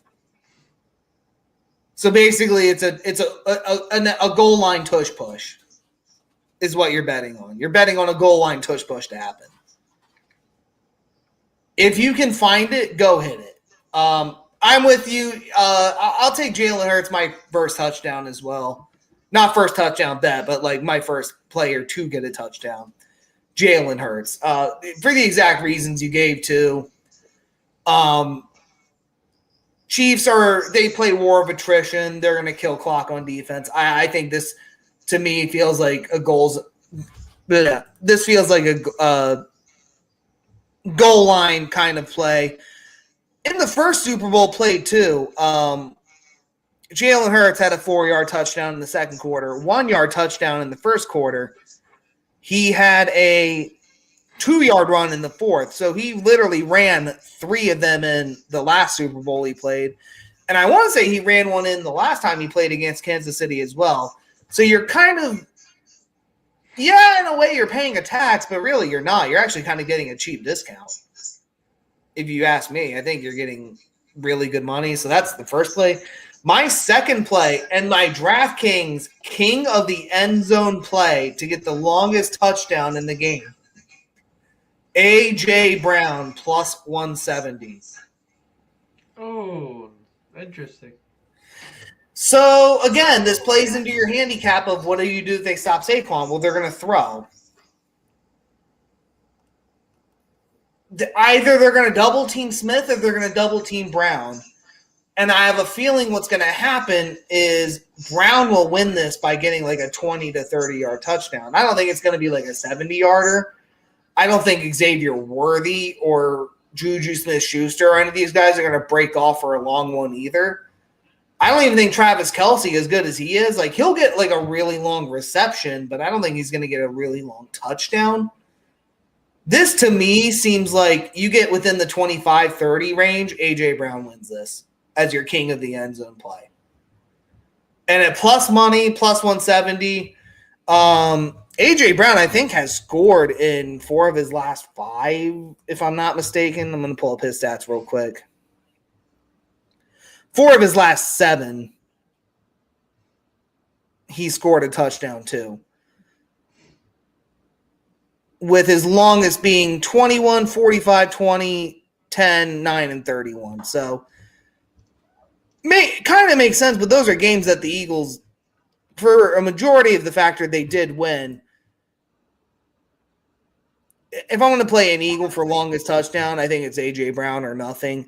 Although Devonta Smith has been known to break a long one out, especially against the AFC, and I'll pull up his stats as well. But again, this is an anytime touchdown kind of play, so that's my bet for king of the end zone. I do like Devonta Smith as well. Okay. I'm going to go with old reliable How about Kareem Hunt plus 145 on FanDuel? This guy just Interesting. finds the end zone in the playoffs, bro. Like I think he scored a touchdown in his like last 3 or 4 playoff games. This guy is a touchdown machine. He just seems to find the end zone. He's one of those good stories, guy who redeemed himself, got picked up. He's been a touchdown maker for the Chiefs in the playoffs. And I actually think you're getting some value on him plus 145, especially considering he's likely to be the goal line back. I know there's some fear maybe Pacheco could spoil it, but I actually like Hunt near the end zone, stumbling and bumbling his way in. Give me Kareem Hunt plus 145. And by the way, for Devonta Smith against the AFC, does really well he only has 4 touchdowns against the AFC, but he does really good with yardage and receptions. His longest reception was 46 yards. I think, kind of like I said with the Smith versus Brown theory, I kind of like Brown to edge it out, but could be wrong. And if I am wrong, then I think Brown beats everybody, and it's one of those games. Kareem Hunt, though, God, I don't know. Okay, I have a really, really bold play for you, and hear me out. If you're going to play Kareem Hunt, I don't think you play an anytime touchdown. I think you play anytime second half. Ooh. Especially if my handicap is correct and it's going to be a slow first half, more actionable second half, third quarter especially. Remind me again, what was the prop your Sharps gave out with the Eagles in the third quarter? Well, that was specific to, although the Eagles have been.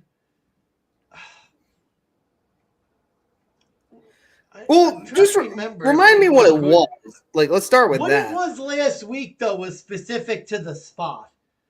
It was teams coming on the 5th straight, home game, and then teams on their, 4th straight road game.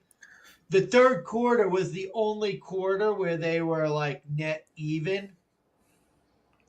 And gotcha. then in the fourth quarter, it was, I think the Eagles are a net 7.5 fourth quarter, and teams at home were a net 8.5. I gotcha. I don't know offhand if the Eagles are a good third quarter team or not. I gotcha. What do you like? Kareem Hunt second half touchdown plus 310. Find no fault with your reasoning. I'm going to stay safe and play the anytime, but that's not a bad bet. Honestly, I'd endorse that. Yeah, I mean, if you're gonna my thinking is, God, Kareem Hunt. What's the scoring with that? Is that where they start the gadget plays?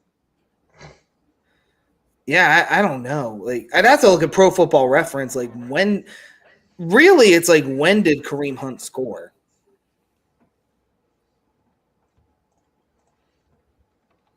By halves. Well, while you're looking at that, let me give out my long shot play. Go for it. This will be a half unit play. I'm not going to go crazy. And honestly, I shouldn't even play it, but I don't know. I have a weird feeling. Mansman, I have a better. Sorry to interrupt you. I got the numbers up. Oh, what do you got? He does rush more in the second half. However, scoring stats by half, 5-1 first half. Oh shit! So you get better odds. It's plus 340 Kareem Hunt first half. Okay, well there you go. So I think if you're going to play Kareem Hunt, play him first half. Okay, let me give you a really crazy one. Let's go. He's 6-1 on the board. Ooh. DeAndre Hopkins, anytime touchdown. I don't hate it, but let's hear it. I gotta find my. Remember, he was a guy who the Chiefs brought in. He hasn't really done anything for most of the year. And this just feels like the guy who, in the biggest spot, he has that weird gadget play for a touchdown. They throw one up to D Hop. 6-1. There's really no logical basis to bet this, but it's the Super Bowl and I have money to burn. So there you go. All right, my Dumbo shot in the dark play. There's always a guy every year makes a guest appearance. He has been a sharp darling of ours from one of our favorite podcast shows. Oh, at 42-1, give me Carson Steele anytime touchdown.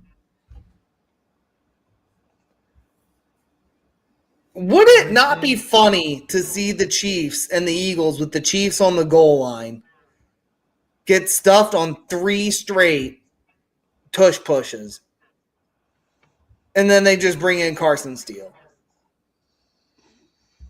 42-1. You know, it's Andy Reid. Anything's possible. I'm not going to play first touchdowns or last touchdowns, but if I had to play a first touchdown, God, it really does feel like it's Saquon or nothing, but I got nothing there. And notice we didn't do the Travis Kelce touchdown, which we're probably going to kick ourselves for, but I don't know. I have a weird feeling about that one, too. He didn't score against the Bills either. That's the other thing. No. That's the thing. He might just be a decoy in this game. I don't know. I haven't figured that out yet. He'll be a decoy. He'll have a shit game. He'll propose in the 50-yard line. Swifties will lose their goddamn mind. Yep. That's it for me for any time. Yeah, I got nothing else. My Dumbo play is Carson Steele. I'm going to go dumb. I'm going to go dumb with a guy that I know has seen the field and, like, is from – to be fair, like, Carson Steele has been with the team all year. He's been an active player. It's not like he's been on the practice squad. You know, you need the Pacheco injury, and you got a chance. Maybe, but I like, to me, it just seems like a weird gadget third down. They line people up, like, to do a gadget play, and then Mahomes just hands it off. Yeah, the Andy Reid special. Yeah. Steele. Like, I could just see it happening. 42-1. The only problem with that is Carson Steele's had fumbling problems. Maybe. All right, exotic props. There's 3 we always go over every year. Coin toss, heads or tails. DraftKings is being respectable and giving it a plus 100. First of all, Mansman, I emphasize this every year. I'm going to remind you, and I will remind them if you can't. Mansman, what is the rule of thumb when betting heads or tails Super Bowl props? Well, you can't bet it with the VIG because that's stupid. Correct. If you're betting it minus 105 each way for a 50-50 chance, you basically have no chance of winning. And then you should always bet.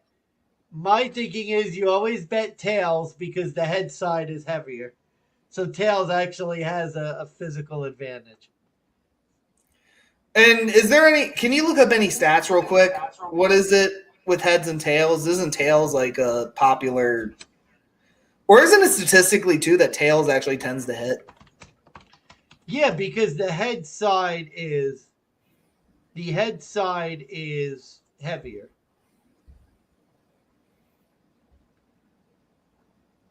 So I think it's more likely to fall on tails.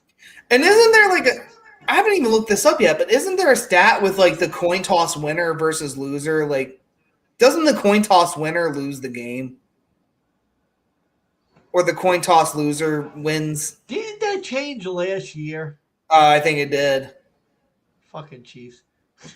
Ooh, who will the Super Bowl MVP thank first? God, teammates, family, city, coaches, owner, or another person? That's an actual Is God bet. number one? Yes, minus 110. Yeah, probably.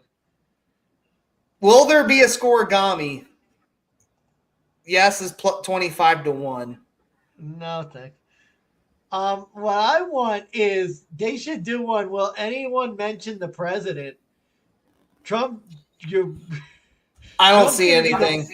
Trump's going to be the first sitting president to ever go to this. I can't believe that's a thing. No president has gone to the Super Bowl ever. Well, yeah, because if you think about it, like it's always been like less than a month after they go into office. They're usually doing shit. Well, no, but I mean, like next year, like in your second year, you could go. I don't know. That's just so weird that that's never happened before. Fuck them, shoot them. You know, like I mean, Trump could have done it his first term. He didn't do it then. Nobody did. I'm just very strange, very weird. But anyway. Anyways, Swifty specials. Oh, Jesus Christ. No, just no. Oh my God. I hate this. They're literally doing Swifty specials, and I guess these are all songs of hers. I have no idea. I couldn't care less. Like, they can go fuck themselves as far as I'm concerned. This is like so dirty. I don't even care. Just, no. Where's... They don't have the Gatorade props? That's the big one I love to bet. Really? They have that somewhere? Maybe on FanDuel, but I don't see it on DK. So, yeah. So, the coin toss winner. And they have the coin toss at even money? Yes, plus 100. Huh. All right, another one I really like. Will there be a 2-point conversion, yes or no? You can get yes at plus 1. Sorry about the noise, folks. Oh, come on. I just had it right here. Plus 135.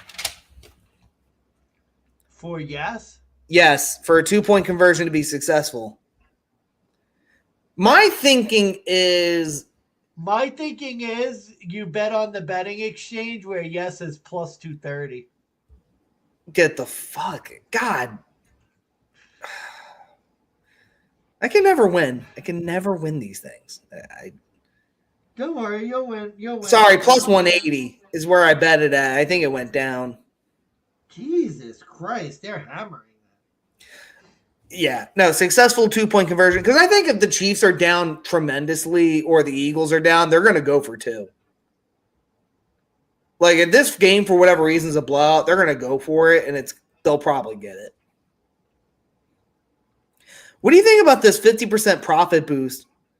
Chiefs to win and Mahomes to throw for 225, or Philly to win, Barkley to get 100 rushing yards? One more time, what is it? So it's a double whammy. Chiefs need to win and Mahomes to get 225, or the Eagles to win and Barkley to rush for 100. I obviously like the Chiefs one more. Well, then you should just bet those two. Don't do the special, just unless you get bad odds. What do you mean? So the special on FanDuel is for one or the other, but if you only like the one side, then don't. I get either one? Oh. Yes. So I could technically be wrong and still interesting. Yeah, as long as one or the other hits, that's what matters. Huh. And I'm trying to pull that up now, but it's... Come on now. Any day now. Oh, no, it can only be used for one of Oh, yeah. There, yeah. Yeah, it can only be used. Oh, so you can boost it to plus 218 for the Chiefs. And I think the Eagles one might be a little more. Because I think the Eagles one might be plus 150. 210. So it's plus 140 for the Eagles, plus 145 for the Chiefs. Oh. So, okay, where is the Gatorade? That's the only one I care about. In all honesty, it's all I want.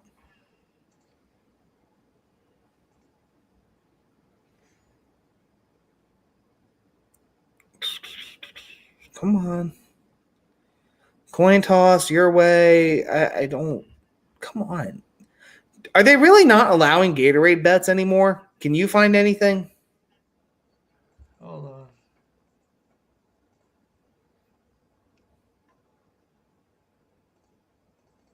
Where are? Oh, I gotta go to. Oh, maybe the novelty prop. Oh, hold on. Maryland has it banned. That's why it's not up here. No. Yeah, I'm looking at it right now. Retail only in Washington, D.C., and Missouri. So no Gatorade. No Gatorade, no halftime show, no national anthem bets. Wow. Okay, to be fair, I'm not. I'm going to your bookie exchange because fuck that.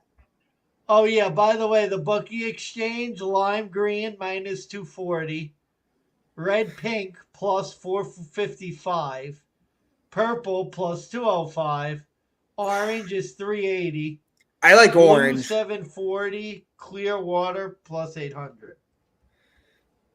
I was going to say, where is there was an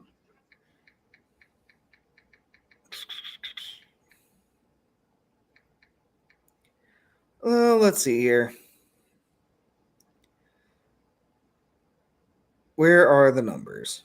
Come on. I heard a thing that orange was like a popular one with the Chiefs. Like that's one of their common ones. Oh my god, purple might be, if you like the Chiefs, purple might be the play. Yeah, I just saw the photo. Last 2 Super Bowls, Andy Reid has gotten purple. Yeah, purple might be the bet.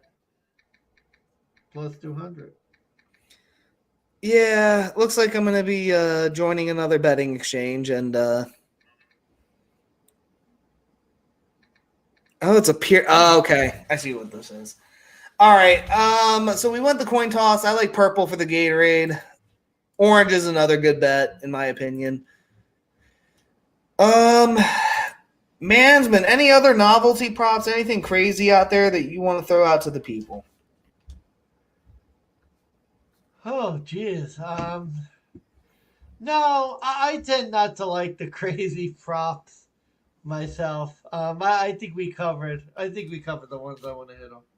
I got you. I got one last prop. I have two technically. I hit on this in the very first game of the season. It's only fair I bet on it once again. Each team to kick a field goal and get a touchdown in each half. Your favorite. 14-1 in the Super Bowl.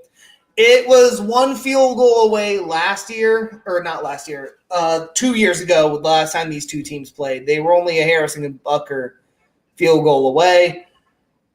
I think with this game being in a dome, I think with the first half, albeit being defensive, and albeit I really do like it under 23.5, my thinking is this could still hit.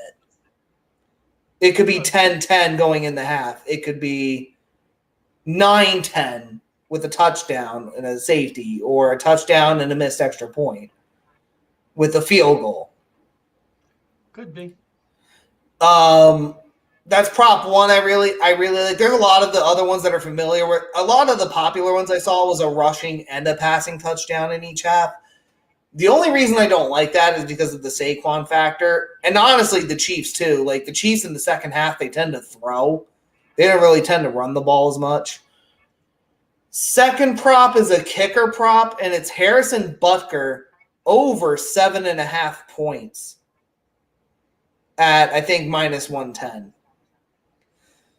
Again, my thinking is 2 field goals and 2 extra points, 4 extra points and a field goal if Kansas City dominates.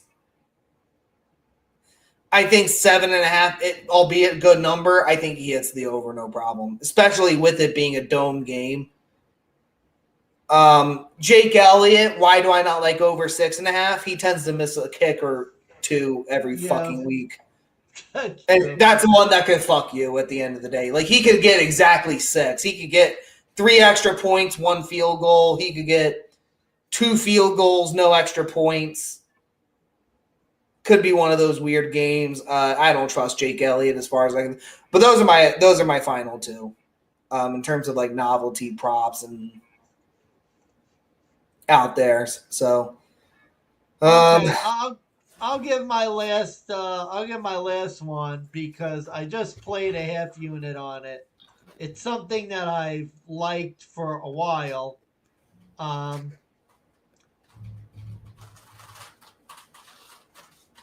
Well, lay it on me. Let's go. It is Kansas City Chiefs to win the coin toss. Interesting. I've just had a feeling that they're going to win the coin toss for the past few days. I think they won the coin toss last year. I just have a feeling they're going to win it again. Plus 100. Yeah, why not? Oh, boy. Beats heads or tails. Is that everything? That's it. Do we have anything That's else? it. We're at the closing remarks. We made it through another football season. Somehow. We probably might do a Super Bowl recap. We may just cry. Who knows? But, yeah, man, I got nothing left. It's been a fucking hell of a season. It's been crazy. It's been profitable, to say one thing for the first time ever. It's been a very profitable 60 units for big bucks over here on the season. Positive ATS record. Can't beat that. So, yeah, I'm looking forward to looking into some UFC again, spending some time with family, getting some shit done with the house. Mansman, as always, thank you for joining me on this venture. Thank you for giving me your insights. Hopefully the offseason treats you well, and we'll see you for the UFC as well at some point. Yeah, no, of course. It's going to be nice to have the offseason and not be as locked in every week, but football season was fun. I know you've had a hell of a couple weeks, but always fun to lighten the mood and do some football, and hopefully we have a good Sunday. The game's gonna suck. Oh God, I want to watch. Can't escape the Chiefs so bad, but maybe at least the Chiefs can win me some fucking money as recompense. So we'll see. But that's a good way to look at it. Always, buddy. It's been a fun football season. So. Absolutely, man. Last piece of advice before we go. If your favorite team is the Chiefs or Eagles, first of all, go die in a hole. But second, no, I'm kidding. Listen, I made this moment last week with Mansman. I'm going to re-emphasize the one point. How much are you willing to pay for your team to win a Super Bowl? Take that money and put it on the other side. That way you don't end up a total loser at the end of the night, one way or another. Because Mansman's right here shaking his head, but I'm wondering how much is in his wallet that he would be paying right now for a Bills Super Bowl. I know. I should have just put some money on the Chiefs. That way, at least I would have had some money, but no. You would have had some money, or you would have said, finally, the Bills got over the hump, and that would have been worth the money. But no, seriously, that's my last advice. Ask yourself what that number is and just bet the – that's if the Chiefs or Eagles are your favorite team. If you're like us and don't give a shit, bet responsibly, 1-800-GAMBLER if you have a problem. Yeah. Enjoy the Gatorade shower unless you live in 3 fucking nitty states. Yeah, exactly. If you live in one of the 2 states that has Gatorade betting, God bless. But I got nothing left. Thank you for joining us this season. Catch us in the offseason when we bet UFC. I am Steve Big Bucks Beta. Money Man's been signing off. And for the last time this football season, DeGents, go make that motherfucking money. Have a good night, guys.